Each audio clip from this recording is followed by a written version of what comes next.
जो good morning बेटा, हम फिफ्थ चैप्टर शुरू कर रखा था कॉम्प्लेक्स नंबर, जिसकी आपको फर्स्ट एक्सरसाइज करवा दी थी। आज हम करेंगे आगे। उसमें पहले दो चार प्रॉपर्टी पढ़ते हैं। देखो, फर्स्ट प्रॉपर्टी क्या है जो हम पीछे कर भी चुके हैं कि कोई भी कॉम्प्लेक्स नंबर अगर जीरो के इक्वल है, जैसे जेड को हमने ए प्लस आयोटा बी ले लिया और वो जीरो के इक्वल है, तो हम उसको क्या लिखेंगे, जीरो प्लस जीरो आयोटा। और यहाँ से क्या कहेंगे कि कोई भी कॉम्प्लेक्स नंबर जीरो तभी हो सकता है जब उसका रियल एंड इमेजनरी दोनों ही पार्ट क्या होने चाहिए, जीरो। फिर सुनो सेकंड प्रॉपर्टी। सेकंड में क्या है कि अगर दो कॉम्प्लेक्स नंबर इक्वल है, हम इसे रिलेटेड क्वेश्चन भी कर चुके हैं, पिछले एक्सरसाइज का लास्ट क्वेश्चन था। अगर दो कॉम्प्लेक्स नंबर इक्वल हैं तो ऐसा तभी हो सकता है जब दोनों के रियल पार्ट भी आपस में इक्वल हो और इमेजनरी पार्ट भी इक्वल हो। ये बात थी दो कॉम्प्लेक्स नंबर के इक्वल होने की। अब सुनो तीसरी प्रॉपर्टी। तीसरी प्रॉपर्टी में क्या है कि हम दो कॉम्प्लेक्स नंबर का सम कर सकते हैं, डिफरेंस निकाल सकते हैं। तो पहले उससे रिलेटेड एक एग्जाम्पल सुनो। जैसे जेड हमने लिख लिया 2 प्लस में 4 आयोटा, जेड नहीं बल्कि इसको Z1 कह दो। एक दूसरा कॉम्प्लेक्स नंबर मैंने Z2 ले लिया माइनस में 3 प्लस में 2 आयोटा। ठीक है, आपसे यूँ कह दिया जाए कि Z1 और Z2 को ऐड करो, तो Z1 तो क्या है 2 प्लस 4 आयोटा और Z2 क्या है माइनस का 3 प्लस में 2 आयोटा। तो दो कॉम्प्लेक्स नंबर को ऐड कैसे करते हैं बेटा, दोनों को लिख दिया, अब हम दोनों का सम कर रहे हैं, तो रियल पार्ट के साथ रियल सोल्व कर लो। माइनस का 3 प्लस का 2 तो माइनस का 1 और प्लस में क्या आएगा 6 आयोटा। तो ये दो कॉम्प्लेक्स नंबर का सम आ गया। अब इस प्रॉपर्टी में क्या कहता है कि दो कॉम्प्लेक्स नंबर का सम करने से भी हमें कॉम्प्लेक्स नंबर ही मिलेगा। जैसे हम ये कहते हैं ना, दो नेचुरल नंबर का सम नेचुरल नंबर आएगा, तो वैसे आपको याद रखना है कि दो कॉम्प्लेक्स नंबर का सम करने से भी हमें एक कॉम्प्लेक्स नंबर ही मिलेगा। ये थी आपकी थर्ड प्रॉपर्टी। उसके बाद आती है थर्ड, और इसके साथ हम अगर फोर्थ भी बना लें कि दो कॉम्प्लेक्स नंबर को अगर हम सब्ट्रैक्ट करते हैं, Z1 में से अगर Z2 को सब्ट्रैक्ट करना है, तो Z1 तो क्या है 2 प्लस 4 आयोटा। Z2 को जब सब्ट्रैक्ट करेंगे तो उसके पास खुद का माइनस साइन है, वो तो हो जाएगा प्लस का, और माइनस में आएगा 2 आयोटा। तो रियल के साथ रियल सोल्व किया तो क्या आ गया 2 प्लस 3 5 और प्लस में क्या आएगा 2 आयोटा। तो हम क्या कह सकते हैं कि sum and difference of two complex number is also a complex number. ठीक है, फिर आती है आपकी नेक्स्ट प्रॉपर्टी, फोर्थ या फिफ्थ कह दो। अगर हम दो कॉम्प्लेक्स नंबर की मल्टीप्लाई करते हैं, जैसे आपको यूँ कह दिया जाए भी Z1 की Z2 से मल्टीप्लाई करो, तो बेटा Z1 तो क्या है 2 प्लस 4 आयोटा और Z2 क्या है माइनस का 3 प्लस में 2 आयोटा। ठीक है, अगर हम मल्टीप्लाई करें तो नॉर्मली जैसे मल्टीप्लाई करते हो, 2 की मल्टीप्लाई माइनस 3 से करेंगे तो माइनस का 6, 2 की मल्टीप्लाई 2 आयोटा से करेंगे तो 4 आयोटा, 4 की मल्टीप्लाई माइनस 3 से करेंगे तो माइनस का 12 आयोटा, और प्लस में 4 इंटू में 2 तो हो जाएगा 8 और आयोटा इंटू आयोटा क्या हो जाएगा आयोटा स्क्वेयर। अब इसको सोल्व करेंगे, देखो माइनस का 6 है, प्लस में हमारे पास 4 आयोटा है, माइनस में 12 आयोटा है और आयोटा स्क्वेयर -1 होता तो ये माइनस का 8 आ गया। तो -6 और -8 माइनस का 14 प्लस का 4 आयोटा और माइनस का 12 आयोटा, तो माइनस का क्या आ गया 8 आयोटा। ये दो कॉम्प्लेक्स नंबर की मल्टीप्लाई है और हमने देखा कि दो कॉम्प्लेक्स नंबर की मल्टीप्लाई करने से भी हमें क्या मिलता है, एक कॉम्प्लेक्स नंबर ही मिलता है। उसके बाद आता है डिवाइड करना, कोशेंट फॉर्म। वो आपको यूँ कह सकते हैं कि Z1 को Z2 से डिवाइड करो, तो बेटा Z1 तो हमारा क्या है 2 प्लस में 4 आयोटा और Z2 क्या है माइनस का 3 प्लस में 2 आयोटा। तो ये हम यहाँ पर नहीं छोड़ सकते, डिवाइड तो हमने कर दिया, लेकिन डिनोमिनेटर में अगर आयोटा है तो वो हमारे कॉम्प्लेक्स नंबर की सिंपल फॉर्म नहीं है। इसलिए सिंपल फॉर्म बनाने के लिए हमेशा हम डिनोमिनेटर में आयोटा को हटाएंगे, और हटाएंगे कैसे, रेशनलाइजेशन से। तो रेशनलाइजेशन कर दिया -3 - 2 आयोटा से मल्टीप्लाई और -3 - 2 आयोटा से डिवाइड। अब देखो ऊपर इन दोनों की मल्टीप्लाई करेंगे तो माइनस का तो 6 आएगा, माइनस का 4 आयोटा आएगा, माइनस का 12 आयोटा आएगा और प्लस का 8 आयोटा स्क्वेयर आएगा। और अगर हम डिनोमिनेटर में देखें तो a plus b a minus b, तो a स्क्वेयर तो -3 का स्क्वेयर 9, माइनस में b स्क्वेयर तो 4 आयोटा स्क्वेयर। करो सोल्व, देखो -6 माइनस का हो गया 16 आयोटा और आयोटा स्क्वेयर की वैल्यू -1 रखेंगे तो माइनस का 8, नीचे 9 माइनस 4 एज इट इज, और आयटा स्क्वायर क्या होता है -1, तो माइनस माइनस हो जाएगा प्लस, तो -6 और -8 तो हो गया -14, माइनस में 16 आयोटा, अपॉन में क्या है 13। आप इसको ऐसे सेपरेट कर देना, -14 अपॉन में 13 -16 अपॉन में 13 आयोटा। तो दो कॉम्प्लेक्स नंबर को डिवाइड करने से भी हमें क्या मिला, एक कॉम्प्लेक्स नंबर मिला। फिर देखो बेटा नेक्स्ट प्रॉपर्टी आती है कोमोटेटिव की। जैसे हम यूँ कहते हैं कि 2 + 3 इक्वल है 3 + 2 के, तो 2 और 3 है ना, वो एडिशन के रिस्पेक्ट में कोमोटेटिविटी को होल्ड करते हैं। ऐसा ही कॉम्प्लेक्स नंबर में भी होता है। हम Z1 में Z2 कॉम्प्लेक्स नंबर ऐड करें या Z2 में Z1 ऐड करें, दोनों से रिजल्ट क्या मिलेगा, सेम। तो कहेंगे क्या कि कॉम्प्लेक्स नंबर एडिशन के रिस्पेक्ट में क्या होते हैं, कोमोटेटिव। एक प्रॉपर्टी होती है एसोसिएटिव की। जैसे हम 2 + 3 प्लस में 5 लें और इधर लिखें 2 + 3 + 5, यानी कि पहले 2 और 3 को ऐड करें फिर 5 ऐड करें 10 आएगा, उधर पहले 3 और 5 को ऐड करें फिर 2 ऐड करें तो 10 आएगा। इसे कहते हैं एसोसिएटिविटी। ऐसा कॉम्प्लेक्स नंबर में भी होता है। अगर आपके पास Z1, Z2 और Z3 तीन कॉम्प्लेक्स नंबर हैं, Z1, Z2 और Z3, आप अगर पहले Z1, Z2 को ऐड करो फिर Z3 ऐड करो, या फिर पहले Z2, Z3 को ऐड करो फिर Z1 ऐड करो, तो दोनों से रिजल्ट क्या आएगा, सेम आएगा। तो इसे कहेंगे कि कॉम्प्लेक्स नंबर एसोसिएटिविटी को क्या करते हैं, होल्ड। एक होती है बेटा आइडेंटिटी। जैसे 5 है और मैंने प्लस का साइन लगा दिया, तो क्या कहेंगे कि एडिटिव आइडेंटिटी का काम कौन करेगा, जो इस 5 को चेंज ना करे, तो वो कौन आ सकता है, 0। यानी कि 0 क्या होता है, एडिटिव आइडेंटिटी होता है। उसी तरह से अगर हम किसी कॉम्प्लेक्स नंबर में कोई कॉम्प्लेक्स नंबर ऐड करना चाहें लेकिन उस नंबर के ऊपर इफेक्ट नहीं पड़ना चाहिए, तो ऐसा काम कौन कर सकता है, 0 कॉम्प्लेक्स नंबर। और 0 कॉम्प्लेक्स नंबर कैसे लिखा जाता है बेटा, 0 + 0 आयोटा, जिसका रियल एंड इमेजनरी दोनों ही पार्ट क्या होने चाहिए, 0 होने चाहिए। ठीक है, देखो बेटा ये इसकी कुछ प्रॉपर्टी है, कुछ एडिशन की, कुछ मल्टीप्लिकेशन की, सिंपल से ही है जो आपको बता भी दी। अब हम शुरू कर रहे हैं एक्सरसाइज। देखो बेटा 5.2 एक्सरसाइज के फर्स्ट क्वेश्चन में क्या कहता है, इवेलुएट करो। उसने लिखा -4 और मल्टीप्लाई में लिख रहा है 1 - √- -64। तो ये बताओ -4 2 आयोटा लिखा जाएगा, ये 1 एज इट इज, और माइनस में जो माइनस का 64 पे रूट है वो 8 आयोटा आएगा। अब आप मल्टीप्लाई करके सोल्व कर दो, तो ये तो बन गया 2 आयोटा, माइनस में 16 आयोटा स्क्वायर, और आयोटा स्क्वायर क्या होता है, -1, तो माइनस माइनस प्लस, तो 16 प्लस में क्या आ गया, 2 आयोटा। नॉर्मली हम जब कॉम्प्लेक्स नंबर लिखते हैं ना, तो बेटा उसका रियल पार्ट पहले लिख देते हैं, इमेजनरी पार्ट बाद में, बाकी और कोई ऐसी वजह नहीं है। देखो नेक्स्ट पार्ट है 1 + आयोटा की पावर 4 और 1 + 1 / आयोटा की पावर 4। अब देखो कितनी बड़ी पावर आए, हम सोल्व कर सकते हैं। ये दे दिया आपको इवेलुएट करने के लिए। सेकंड वाले टर्म में मैंने एलसीएम लिया, तो एलसीएम आएगा आयोटा, आ गया।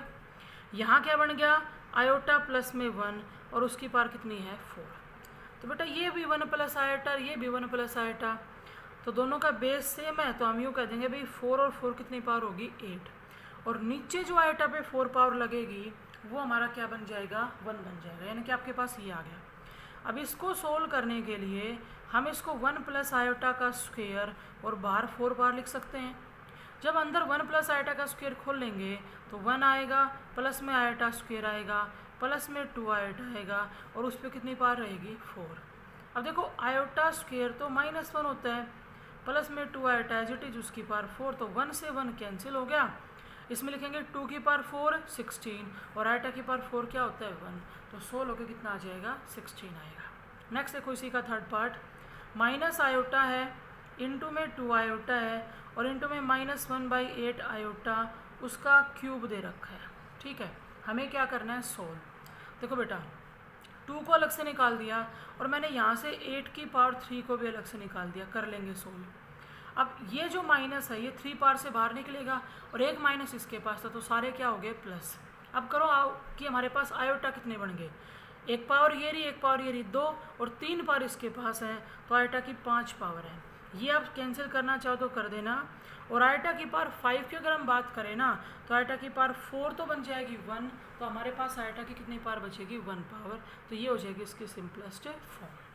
फिर देखो इसी में सेकंड क्वेश्चन में क्या कहता है कि आपको जो भी कॉम्प्लेक्स नंबर दिया जाएगा उसको a plus eta b form में एक्सप्रेस करना है। हम यूँ कह सकते हैं क्वेश्चन इंपॉर्टेंट है। इंपॉर्टेंट ये नहीं कि आएगा इसलिए, इंपॉर्टेंट ये है कि हमें कॉम्प्लेक्स नंबर की सिंपलेस्ट फॉर्म तो बनानी आनी ही चाहिए। ठीक है, देखो बेटा सिंपलेस्ट फॉर्म का मतलब यही है कि हम ये बता सकें कि हमारा रियल पार्ट क्या है और इमेजनरी पार्ट क्या है। और जो सिंपलेस्ट फॉर्म होती है ना बेटा उसके अंदर आयोटा की पावर जो है वो 1 होगी, 1 से बड़ी नहीं होगी। अगर 1 से बड़ी है तो वो सिंपलेस्ट फॉर्म में नहीं है। फर्स्ट पार्ट में दे रहा है 2 आयटा प्लस 5 का होल स्क्वायर, कहते हैं इसको a plus eta b form में क्या करो, चेंज करो, सिंपलेस्ट फॉर्म में कन्वर्ट करो। तो हम क्या करेंगे, स्क्वायर खोलेंगे। देखो क्या आएगा, 4 आयटा स्क्वायर प्लस में 5 का स्क्वायर 25 प्लस में 2ab जब करेंगे तो वो आएगा 20 आयोटा। तो बेटा आयोटा स्क्वायर को -1 लिख दिया, प्लस में हमारे पास 25 है और प्लस में 20 आयोटा, तो माइनस का 4 है प्लस का 25 तो 21 प्लस में 20 आयोटा, ये हो जाएगी इसकी सिंपलेस्ट फॉर्म। हम ये कहेंगे भी रियल पार्ट कितना 21, इमेजरी पार्ट कितना 20। आप यूँ कहते रियल पार्ट 5, इमेजरी पार्ट 2, तो वो फिर आपका गलत है। आप यूँ कहो कि भी रियल पार्ट 5 है, इस पर स्क्वायर लग रहा है तो स्क्वायर कर देंगे 25, 2 का स्क्वायर कर देंगे 4, तो बेटा वो गलत है। आपको पहले पावर खोलनी पड़ेगी, उसके बाद ही हम बता सकते हैं रियल एंड इमेजनरी। फिर देखो इसका सेकेंड पार्ट, ये कह रहा है माइनस का 2 प्लस में 3 आयोटा है और इसी की मल्टीप्लाई में हमारे पास 3 माइनस में 5 आयोटा है। हमें इसको सिंपल फॉर्म में कन्वर्ट करना है। तो आप देखो ये मत कह देना -2 और इंटू में 3 ले लिया, सीधा कह दो -6 और -15। नहीं बेटा, आप पहले प्रॉपरली मल्टीप्लाई करो, उसके बाद ही हम इसका रियल और इमेजरी पार्ट बताएंगे। देखो माइनस का 6 मल्टीप्लाई कर रहे हैं, प्लस में 10 आयोटा, प्लस में 9 आयोटा और माइनस में 15 आयोटा स्क्वायर। तो -6 तो एज इट इज, ये बन गया 19 आयोटा और आयोटा स्क्वायर तो -1 होता है, तो माइनस माइनस क्या हो गया प्लस, तो हमारे पास 9 प्लस 19 आयोटा, ये आएगा कॉम्प्लेक्स नंबर, इसकी सिंपलेस्ट फॉर्म। इसका थर्ड पार्ट और फोर्थ पार्ट आप खुद करोगे, ऐसे मल्टीप्लाई करनी है। मैं आपको फिफ्थ पार्ट करवा रही हूँ, 3/2 प्लस में √5 अपॉन में 3 आयोटा उसका स्क्वायर है। ये भी वैसे आप कर सकते हो। इसको सिंपलेस्ट फॉर्म में कन्वर्ट करने के लिए क्या करेंगे, स्क्वायर खोलेंगे। देखो क्या आएगा, 9/4 आ गया, प्लस में 5 अपॉन में 9 आयोटा स्क्वायर आ गया, प्लस में 2ab जब करेंगे तो 2 भी कट जाएगा, 3 भी कटेगा, तो ये आपका √5 आयोटा बच जाएगा। अब देखो आयोटा स्क्वायर क्या होता है -1, तो 9/4 माइनस का 5/9 प्लस में √5 आयोटा, तो इसको तो यूँ कहीं रख लो और इनको सोल्व कर लेते हैं। 4 का 9 का एलसीएम कितना आ गया 36, तो यहाँ से ये आएगा 81 और माइनस में कितना आ जाएगा हमारा 20, प्लस में हमारे पास है √5 आयोटा, तो ये कितना बच गया 61 अपॉन में 36 प्लस में √5 आयोटा। ये इस कॉम्प्लेक्स नंबर की सिंपलेस्ट फॉर्म हो जाएगी। इसका सिक्स्थ पार्ट भी आप खुद कर सकते हो, मल्टीप्लाई करनी है। मैं करवा रही आपको सेवन्थ पार्ट। देखो √5 माइनस में 7 आयोटा है, यहाँ लिख रहा है √5 माइनस में 7 आयोटा का होल स्क्वायर प्लस में -2 प्लस में 7 आयोटा का होल स्क्वायर। देखो इन दोनों में बेस क्या है, सेम है। या तो आप यूँ कर लो, ये स्क्वायर खोल लो फिर मल्टीप्लाई कर लेना, ये इकट्ठा ही क्या लगा लो क्यूब, और फिर पावर खोलते टाइम में बस गलती मत करना। हम इसको लिख सकते हैं √5 माइनस में 7 आयोटा का क्यूब, और ये है ही -2 प्लस में 7 आयोटा का होल स्क्वायर। तो यहाँ क्यूब खोल दो, a माइनस b का होल क्यूब क्या होता है बेटा, a क्यूब √5 का क्यूब माइनस में b क्यूब 7 आयोटा का क्यूब माइनस में 3 a क्या √5 है, b क्या 7 आयोटा, और इंटू में a माइनस b, तो √5 माइनस में 7 आयोटा प्लस यहाँ खोल दो स्क्वायर वाला फॉर्मूला, तो -2 का स्क्वायर क्या आएगा 4 प्लस में क्या आएगा 7 आयोटा स्क्वायर का होल स्क्वायर आ जाएगा, और माइनस में 2 इंटू में 7 आयोटा। जितना सिंपल आप बना सकते हो बना देना, बस आयोटा की पावर 1 से बड़ी नहीं होनी चाहिए, वो ही आपका क्या होगी सिंपलेस्ट फॉर्म। फिर देखो बेटा इसका थर्ड क्वेश्चन क्या कहता है, कहता है डिवाइड करो डिवाइड करो 2 माइनस 3 आयोटा को किससे, 5 माइनस 4 आयोटा से। पीछे प्रॉपर्टी में मैंने समझाया भी था, देखो 2 माइनस 3 आयोटा को 5 माइनस 4 आयोटा से डिवाइड करना है, तो हम ऐसे लिखेंगे। लेकिन आप ऐसे लिख के इसको यूं का यूं नहीं छोड़ सकते, इसको सोल्व करो बेटा। डिनोमिनेटर वाले आयोटा को हटाने के लिए क्या करो, रेशनलाइजेशन करो, ठीक है। करो मल्टीप्लाई, ऊपर करें तो क्या आएगा 10 प्लस में 8 आयोटा माइनस में 15 आयोटा और माइनस में 12 आयोटा स्क्वायर। नीचे हमारे पास a minus b a plus b, तो 5 का स्क्वायर 25 माइनस 4 आयोटा का स्क्वायर क्या आएगा 16 आयोटा स्क्वायर। लेकिन आयोटा स्क्वायर इस माइनस को क्या बना देगा, प्लस। देखो बेटा आयोटा स्क्वायर जो है ये -1 देगा, तो माइनस माइनस हो गया प्लस, प्लस का 10 और प्लस का 12 तो प्लस का 22 हो गया। अब प्लस का 8 आयोटा माइनस का 15 आयोटा तो माइनस का 7 आयोटा बच गया। नीचे हमारे पास 25 प्लस में 16 है तो ये आ गया 41, तो क्या लिखेंगे 22 अपॉन में 41 माइनस 7 अपॉन में 41 आयोटा, तो ये आएगा इसके डिवाइड करने के बाद, ठीक है। इसी का सेकंड पार्ट सुनो क्या कहते हैं, कहते हैं find A complex number which when multiplied by. पहले तो हम लेट कर लेते हैं कि ये जिस कॉम्प्लेक्स नंबर की बात कर रहे हैं वो complex number a plus iota भी है। यूँ कहते हैं find A complex number which when multiplied by, किससे, अगर उस कॉम्प्लेक्स नंबर को 2 प्लस 5 आयोटा से मल्टीप्लाई किया जाता है।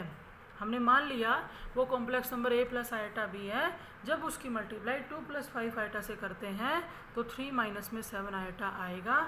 आपको वो कॉम्प्लेक्स नंबर निकालना है। तो ये क्वेश्चन इसी टाइप में कन्वर्ट हो जाएगा। यूँ बताओ a plus iota b equal to, हमने क्या किया 2 प्लस 5 आयोटा को 3 माइनस 7 आयोटा के डिवाइड में भेज दिया, भेजते ये इसी टाइप में कन्वर्ट होगा कि नहीं होगा। रेशनलाइजेशन करके आप सोल्व करेंगे, जैसे ये आया था तो ये a प्लस आयोटा भी बन जाएगा, यहाँ पर भी रेशनलाइजेशन करके सोल्व करेंगे, जो कॉम्प्लेक्स नंबर आएगा वही हमारा क्या होगा a plus iota b। Next देखो बेटा क्वेश्चन नंबर 4 में भी यही कहता है कि सिंपल फॉर्म में एक्सप्रेस करो, a plus iota b form में एक्सप्रेस करो, ये इसका फर्स्ट पार्ट है। तो जैसे हमने देखा डिनोमिनेटर में आयोटा है तो हम रेशनलाइजेशन करेंगे, -1 माइनस में √3 आयोटा, नीचे भी -1 माइनस √3 आयोटा, करो सोल्व। मल्टीप्लाई करेंगे तो ये आएगा माइनस का 5 माइनस में 5 √3 आयोटा, माइनस में आएगा 2 iota plus minus minus 2 √3 iota square. नीचे हमारे पास a plus b a minus b, तो a स्क्वायर -1 का स्क्वायर 1 माइनस में b स्क्वायर तो √3 का स्क्वायर तो 3 और आयोटा स्क्वायर आ जाएगा। करो सोल्व। देखो माइनस में 5 है, माइनस 5 √3 आयोटा माइनस 2 आयोटा, जब इस आयोटा स्क्वायर की वैल्यू -1 रखेंगे तो ये माइनस माइनस प्लस का 2 √3 हो गया, और नीचे 1 माइनस माइनस प्लस का हो जाएगा क्योंकि आयोटा स्क्वायर क्या होता है -1। तो कुछ नहीं, रियल टर्म इकट्ठी कर दो, जिनके साथ आयोटा नहीं है वो क्या है 2 √3 माइनस में 5, जिनके साथ आयोटा है उनमें से आयोटा कॉमन ले लो और माइनस आयोटा कॉमन तो माइनस ले लो, अंदर क्या बचेगा बेटा 5 √3 प्लस में 2, और डिनोमिनेटर में हमारे पास क्या है 4, इसके नीचे भी 4 सेपरेट कर दो, इसके नीचे भी, तो ये हो जाएगी इसकी सिंपलेस्ट फॉर्म यानी कि a प्लस आयोटा b। फिर देखो बेटा इसका सेकंड पार्ट, ये लिख रहा है 3 प्लस अंडर द रूट -1 और नीचे है 2 माइनस अंडर द रूट -1। तो पहले तो हम क्या करेंगे, इस रूट -1 को आयोटा लिखेंगे, नीचे भी हमने इसको क्या लिख दिया आयोटा, और अब हम रेशनलाइजेशन से आयोटा को हटाएंगे तो 2 प्लस आयोटा से मल्टीप्लाई 2 प्लस आयोटा से डिवाइड कर सकते हो सोल्व, कोई दिक्कत नहीं आएगी बेटा। इसका थर्ड पार्ट और फोर्थ आप कर सकते हो, फिफ्थ पार्ट को टिक कर लेना, मैं अभी करवा रही हूँ। देखो 1 प्लस आयोटा की पावर 4 है और नीचे 1 माइनस आयोटा की पावर 4 है। पहले तो देखो दोनों पे अगर 4 पावर है तो हम उस पावर को इकट्ठा लगा सकते हैं, यानी लगा दिया। अब इतनी बड़ी पावर हम नहीं खोल रहे, पहले हम क्या कर रहे हैं कि हमें डिनोमिनेटर में आयोटा नज़र आ रहा है तो हम रेशनलाइजेशन करेंगे, पावर 4 तो यूँ क्यों रख ली और पावर के अंदर रेशनलाइजेशन कर दिया 1 plus iota multiply and divide. सुनो बेटा, पावर के अंदर 1 प्लस आयोटा का स्क्वायर बन गया, और नीचे a minus b a plus b, तो a स्क्वायर 1 और माइनस में b स्क्वायर क्या आएगा आयोटा स्क्वायर, और उसकी पावर कितनी है 4। जब 1 प्लस आयोटा का स्क्वायर खोला तो 1 प्लस में आयोटा स्क्वायर प्लस में 2 आयोटा आया, और नीचे इसको -1 रखेंगे तो 1 माइनस माइनस प्लस हो गया, 2 आ गया, और उसकी पावर कितनी है 4। देखो भाई बेटा आयोटा स्क्वायर -1 होता है तो इससे ये कटेगा कि नहीं कटेगा, और फिर 2 से 2 कटेगा तो सिर्फ आयोटा की पावर 4 बचेगा, और आयोटा की पावर 4 क्या होता है 1, और इस पार्ट को आप फिर टिक कर लेना।